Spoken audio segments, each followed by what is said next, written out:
আর বাড়ি যেতে ইচ্ছা হয় না। বাড়িটা কেবল এখন নির্জন কারাগার। বাড়ির চারপাশ সব ঠিক আছে, কিন্তু আমার অপেক্ষায় এখন মা দাঁড়িয়ে নেই। বাড়ির উঠোন ঠিক আগের মতন, কিন্তু উঠোনে ছড়ানো মায়ের শাড়ি নেই। বাড়ির রান্নাঘর তাও আগের মতন পরিষ্কার, কিন্তু সেখানে নেই মায়ের হাতের রান্না করা খাবার।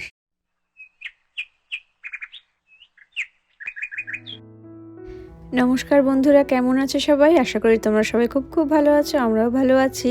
আমি Priyanka and welcome back to our channel প্রবাসী আড্ডা ঘর। বড়দের প্রণাম আর ছোটদের ভালোবাসা জানিয়ে আজকের ব্লগটা শুরু করছি।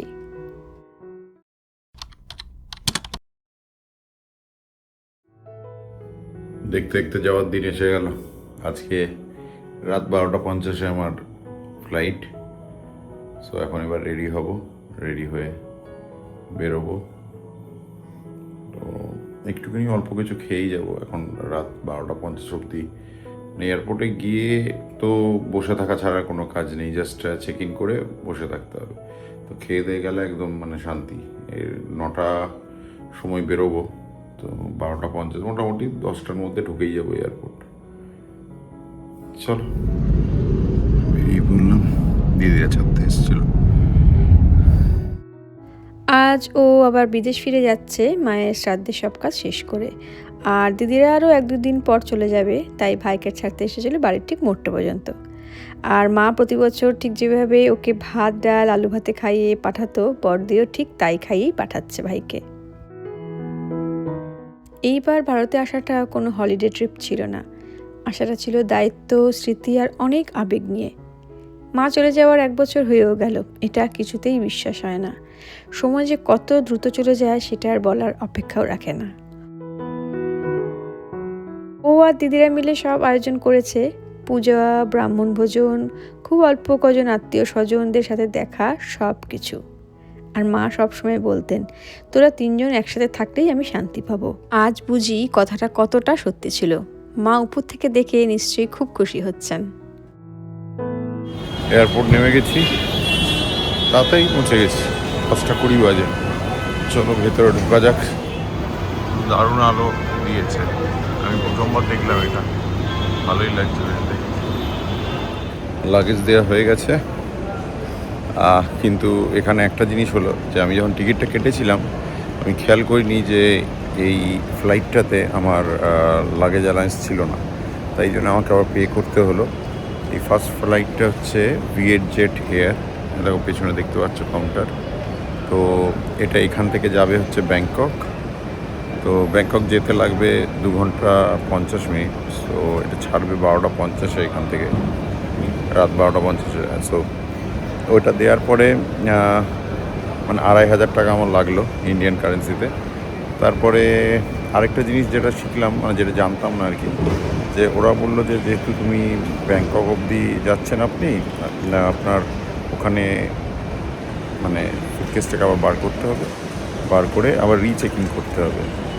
তো ওটা থ্রু চেক ইন হলো না, যেহেতু এটা অন্য এয়ারলাইন্স আর এরপরের যে এয়ারলাইন্সটা আলাদা। তো ওখানে আমার আবার ইমিগ্রেশন হবে। তো ওই ইমিগ্রেশনের জন্যে আবার আমাকে একটা থাইল্যান্ডের ডিজিটাল কার্ড, যেটা digital card for arrival of all passengers, ওটা আমাকে করতে হলো অনলাইন। তো সেটা এখন দাঁড়িয়ে করলাম, করে এবার সিকিউরিটি চেক ইনে যাবো। এই করতে করতেই আধ ঘন্টা কেটে গেল। তো এই ভিয়েটজেট এয়ার প্রথমবার যাচ্ছি, জানি না, প্রথম ইয়েটাতেই গন্ডগোল হয়ে গেল আর কি, ব্যাগেজ অ্যালাউন্স নেই। ইন্টারন্যাশনালের কানেকশানে যে ব্যাগেজ অ্যালাউন্স দিচ্ছে না কেন জানি না, বাট ঠিক আছে, you always learn something from everything. এবার যাওয়া যাক সিকিউরিটি চেক ইনের দিকে। ব্যাগেজ দেওয়ার ডান, এবার দিয়ে এখন সব কলকাতা এয়ারপোর্টে আবার সব কিছু বার করা হবে। আবার একটা ভুল করেছিলাম, ব্যাগেজ ট্যাগ নিতেই ভুলে গেছিলাম। আবার সিকিউরিটি চেকের থেকে বেরিয়ে, ইমিগ্রেশনের ওখান থেকে বেরিয়ে আবার এসে ব্যাগেজ ট্যাগ নিচ্ছি, নাহলে আবার এরা আবার অ্যালাউ করে না নাকি শুনেছি, সেই জন্য। চলো ইমিগ্রেশন করা যাক। সিকিউরিটি চেক ডান, সব কিছু বার করলো, বার করে আমিও ঢোকালাম।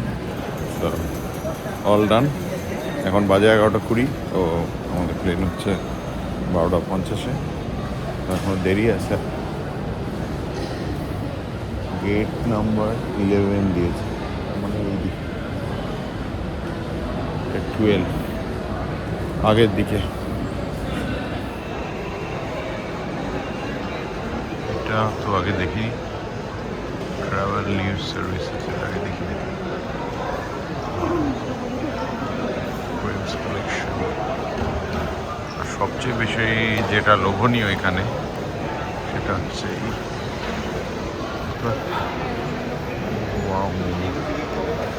এক প্লেট খেয়েই নেবো নাকি ভাবছি, তারপর আবার বিরিয়ানিটা খাবো না, মোমোটা একটা খেয়ে নিলেই হয়। দেখা বোর্ডিং স্টার্ট হলো। আমার গ্রুপ 6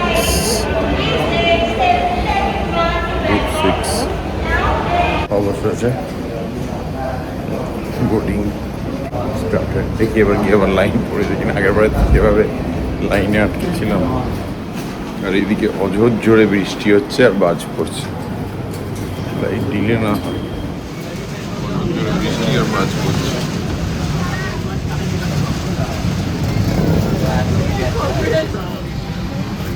ট্রেনটা পুরো অন্যরকম দেখতে। আমার হচ্ছে 10C বসে পড়েছি, সিট নাম্বার 10C। যা বৃষ্টি পড়ছে বাইরে, মনে হচ্ছে না অন টাইম ছাড়তে পারবে। দেখা যাক, কোনো এন্টারটেনমেন্ট সেন্টার নেই সেটাই দেখছি। ওর পাশে তিনির মতন 2 বোন বসেছে, আর ও বাচ্চাদের খুবই ভালোবাসে। মনে হয় তো জার্নিটা ভালোই হবে, তবে উইন্ডো সিট পাইনিও। তার উপর যা ঝড় বৃষ্টি শুরু হলো, ভাবছিল হয়তো প্লেন ডিলে করবে ছাড়তে, কিন্তু ভাগ্য ভালো ফ্লাইট ছাড়ার আগে ঝড় বৃষ্টি একদম থেমে গেছিল, তাই ওর ফ্লাইট সময়ের মতোই ছেড়েছে। পৌঁছে গেছি থাইল্যান্ড। Thank you.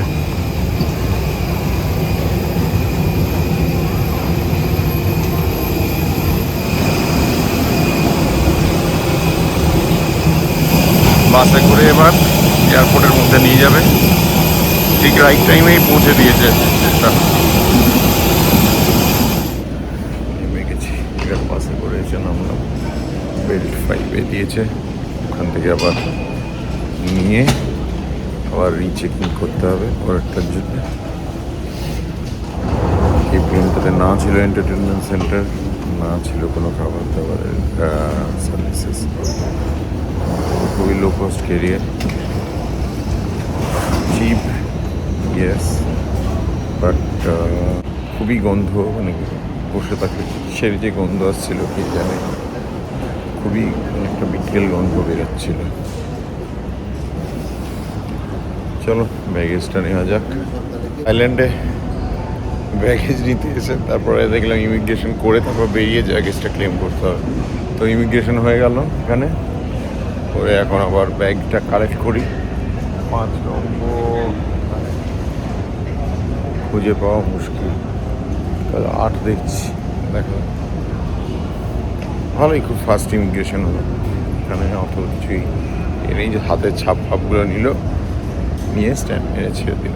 লাগেজ পেয়ে গেছি, এবার পরের প্লেন ধরার জন্য যাচ্ছি। এয়ারপোর্টটা ভালোই বেশ।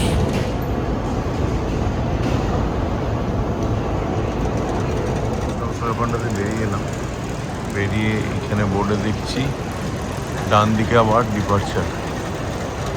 সো যাওয়া যাক। সম্ভব ভিড়, বেশ বিজি এয়ারপোর্ট যা দেখে মনে হচ্ছে, বিভৎস ভিড়। দেখি এবার খুঁজে বার করি আমার পরের flight Cathay Pacific Bangkok to Hong Kong. তাকে খুঁজে আগে বার করি কোথায় কাউন্টার। ইনফরমেশন ডেস্কে জিজ্ঞেস করে ক্যাথে প্যাসিফিকের কাউন্টার তো খুঁজে পেয়েছি, কিন্তু check in opens before 3 hours. এখন এখানে বাজে হচ্ছে 5:50, আর আমার ফ্লাইট হচ্ছে 1:05। তো 3 ঘন্টা আগে মনে হয় না, মানে এত আগে নেবে আর কি। দেখা যাক, একবার ট্রাই মারি, যদি নেয় তো ভালো, না নিয়ে বসে থাকো সুটকেস। চেকিং তো হলো, বাট ও বললো ব্যাগ ড্রপ করতে পারবে 7টার সময়, এখন বাজে 6টা।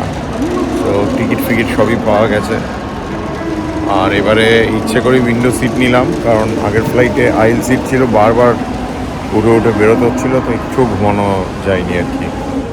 সিকিউরিটি চেক, ইমিগ্রেশন সব কমপ্লিট। সো এবার ভেতরে ঢুকে গেছি ডিপার্চার গেটের কাছে।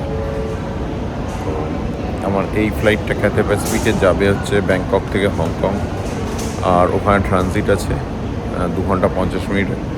তারপরে ওখান থেকে ডাইরেক্ট ক্যাথে প্যাসিফিকেরই লস অ্যাঞ্জেলেস। তো আমাকে আর লাগেজ বার করতে হবে না, তো এটা থ্রু চেক টিল এলে। তো চলো দেখো এখানে ডিউটি ফ্রিটা কীরকম। বিশাল বড় এয়ারপোর্ট, মানে প্রচুর ক্রাউড আর প্রচুর বিদেশি। এই ব্লগটা হয়তো একটু ইমোশনাল হয়ে যাচ্ছিল, কারণ লাইফ তো সবসময় হ্যাপি ট্রাভেল ব্লগ না, তাই না? ভাগ্যিস ও এখন ব্যাংকক এয়ারপোর্টে আছে, তাই এখানে ঢুকতেই পুরো মুড চেঞ্জ হয়ে গেল। লাউঞ্জের দিকে এগোচ্ছি, কারণ এখন বাজে 8:15। তো আমার হাতে টাইম আছে। বোর্ডিং হচ্ছে 12টা, 12:30। সেই জন্যে এতক্ষণ বসে থাকার বাইরে কোনো মানে নেই। একটু ফ্রেশ হয়ে নিলাম মোটামুটি, চোখে মুখে জল দিয়ে।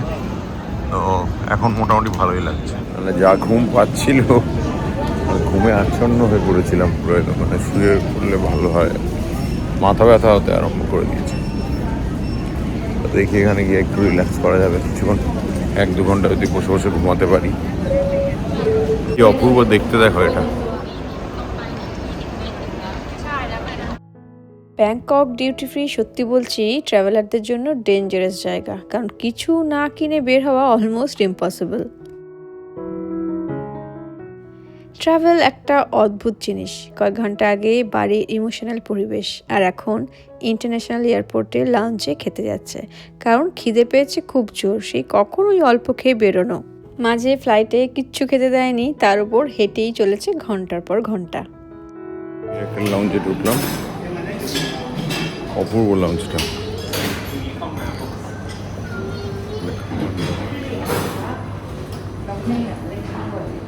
এখানে রিল্যাক্স করার সিটস ভালোই, বেশ অনেক কিছুই খাবার আছে, বেছে বেছে খেলেই হলো। কিছু একটু খেয়ে নিয়ে আর কি, খিদেও পেয়েছে।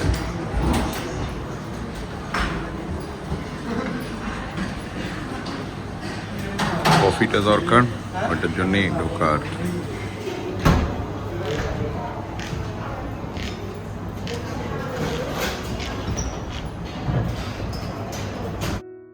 কত রকমের খাবারের আইটেম দেখছো, প্রচুর প্রচুর আইটেম আছে।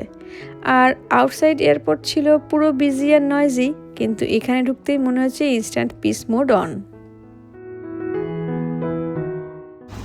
আমি পোচটা নিলাম, একটু veg fried rice, garlic chicken, আর একটা কি রেড কারির চিকেন। খেয়ে দেখি কোন যেটা ভালো লাগবে, তো এটা পরে আবার নিয়ে আসবো। তাছাড়া অন্য আরও ডেজার্ট ফেজার্ট অনেক কিছুই আছে। নেক্সট রাউন্ডে ওই রাইস আর চিকেনটাই নিলাম, গার্লিক চিকেন, ওটাই ভালো লাগছে। আর chicken sandwich, orange juice, ice cream আর জল নিয়ে এসেছি। ব্যাস এতক্ষণে প্রাণে বল এলো আর কি। এখন হাঁপিয়ে উঠেছিলাম, কখন বেরিয়েছি, কোন টাইম জোনে যে আছি। এখানে এখন সকাল, উল্টা পাল্টা পুরো টাইম হচ্ছে আর কি। কিন্তু লাউঞ্জটা সত্যি ফাটাফাটি, দারুণ। মানে আমার তো ফাটাফাটি লাগছে আর কি। যতগুলো লাউঞ্জে গেলাম বেশ ভালো লাগতো। এখন বাজে 11:40, বেশ ভালো একটা ঘুম মারলাম খেয়ে দে। তো এখন অনেকটাই ভালো লাগছে, মাথা ব্যথাটা অনেকটা গেছে। তো আমার ফ্লাইট হচ্ছে এখান থেকে হংকং, যেটা বললাম আমি, তো ক্যাথে প্যাসিফিক। তো ওটার ডিপার্চার টাইম হচ্ছে 1:05 লোকাল টাইম, মানে ব্যাংককের। অ্যান্ড হংকংয়ে পৌঁছাবে বিকেল 5টার সময়। সো কিন্তু হংকং টাইমে এগিয়ে বোঝায়। তো ফ্লাইট টাইম হচ্ছে অনলি 2 hours 55 minutes। আস্তে আস্তে ভাবছি গেটের দিকে এগোবো, কারণ এখনও যদিও বোর্ডিং হতে 12:30 টাইম দেওয়া আছে বোর্ডিং পাসে। তো এখনও 40 মিনিট বাকি। তো আর একটু 10-15 মিনিট পরে বেরোবো। আপাতত ব্যাংকককে বাই বাই বলে আজকের মতন ব্লগটা এখানেই শেষ করছি। কেমন লাগলো কমেন্ট করে জানিও, আর পরের পার্টটা দেখতে হলে অবশ্যই সাথে থেকো। দেখা হবে খুব শীঘ্রই নতুন কোনো দিনই নতুন ব্লগ নিয়ে। সবাই খুব খুব ভালো থেকো, আনন্দে থেকো, সাবধানে থেকো। নমস্কার।